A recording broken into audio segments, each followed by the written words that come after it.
Love பண்ணிட்டு இருக்கீங்க அப்படின்னா மறக்காம இதை ட்ரை பண்ணி பாருங்க. கண்டிப்பா உங்க லவரை நீங்க செம்மையா இம்ப்ரெஸ் பண்ணிக்க முடியும். உங்க லவர் இருக்காங்க, உங்க 2 பேருடைய போட்டோ வச்சு உங்களுடைய ஃபியூச்சர் குழந்தை எப்படி இருக்கும் அப்படிங்கறத ஈஸியா நம்ம ஜெனரேட் பண்ணிக்க முடியும். போட்டோவை நீங்க வாட்ஸ்அப் டிபி வைக்கும் போது இன்னும் வேற லெவல் இருக்கும். ஓகே, ஃபர்ஸ்ட் இப்போ நம்ம என்ன பண்ணலாம் அப்படின்னா, வீடியோக்குள்ள இருக்கிற டிஸ்கிரிப்ஷன்ல லிங்க் கொடுத்திருக்கேன். அந்த லிங்க் கிளிக் பண்ணீங்க அப்படின்னா உங்களுக்கு இன்டர்ஃபேஸ் இப்படி தான் இருக்கும். இங்க கிளிக் பேபி ஜெனரேட் அப்படின்னு இருக்கும், அதை டேப் பண்ணிக்கோங்க. இந்த ஒரு வெப்சைட்குள்ள வந்தீங்க அப்படின்னா உங்களுக்கு கீழே பார்த்தீங்கன்னா ஃபாதர் மதர் அப்படின்னு இருக்கு. ஸோ ஃபாதர் அப்படிங்கிற இடத்துல உங்களுடைய போட்டோ அப்லோட் பண்ணிக்கோங்க. மதர் அப்படிங்கிற இடத்துல உங்களுடைய லவருடைய போட்டோ அப்லோட் பண்ணிக்கோங்க. ஸோ இப்போ நம்ம அப்லோட் பண்ணலாம். அதே போல இப்போ மதர் அப்படிங்கிற இடத்துல நம்ம போட்டோ அப்லோட் பண்ணலாம். ஸோ அப்லோட் பண்ணியாச்சு.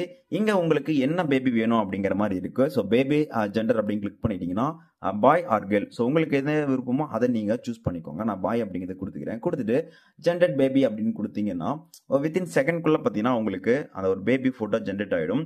நீங்க அதை ஈஸியாகவே டவுன்லோட் பண்ணிக்க முடியும். சில நேரங்களில் டைம் ஆகும். ஸோ 30 செகண்ட் கேட்டுட்டு இருக்கு. ஸோ நம்ம வெயிட் பண்ணுவோம். இப்போ பார்த்தீங்கன்னா அந்த ஒரு ஃபோட்டோ நமக்கு ஜென்ரேட் பண்ணி கொடுத்துருச்சு. இந்த ஃபோட்டோவை நீங்கள் டவுன்லோட் பண்ணிக்கலாம். டவுன்லோட் இமேஜ் அப்படின்னு கொடுத்தீங்கன்னா ஆட்டோமேட்டிக்காக பார்த்தீங்கன்னா உங்களுக்கு இந்த ஒரு இமேஜ் வந்து டவுன்லோட் ஆகிடும். ஸோ அதை நீங்கள் உங்களுடைய வாட்ஸ்அப் டிபியை கூட வச்சுக்க முடியும். இப்படி நீங்கள் உங்கள் லவர்கிட்ட நீங்கள் இந்த மாதிரி இம்ப்ரெஸ் பண்ணி பாருங்க. கண்டிப்பாக செம்மையாக வந்து இருக்கும். ட்ரை பண்ணி பாருங்க. வெப்சைட் லிங்கை வீடியோக்குள்ள இருக்க டிஸ்கிரிப்ஷன் கொடுத்துருக்கேன், செக் பண்ணி பார்த்துக்கோங்க.